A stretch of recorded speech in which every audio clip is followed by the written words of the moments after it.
你好，我叫感恩，咁我就喺2023年嘅8月咧就成為咗奇輝嘅義工啦。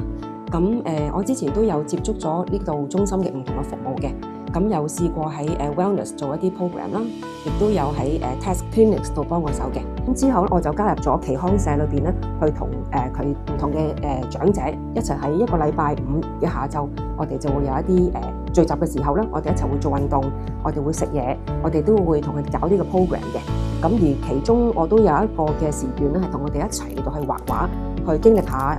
和諧粉彩係點樣嘅一回事。咁亦都去到譬如啲唔同嘅節日，可能聖誕節咁樣啦，我都會同佢哋一齊去畫聖誕卡啦，去做啲應節嘅嘢。咁所以都係好開心啦！喺耆康社裏邊都有好多唔同嘅嘗試。咁到之後我就接觸咗安慰服務，咁亦都更進一步地希望能夠多啲接觸一啲臨終病患嘅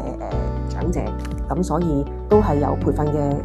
加入啦。咁所以都令我對呢度嘅義工嗰個嘅培訓都係好有信心咯，俾我能夠多啲嘅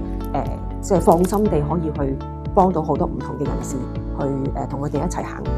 佢哋之後嘅路咯。咁所以都係好難得地可以能夠成為奇輝嘅義工，都係好特別嘅。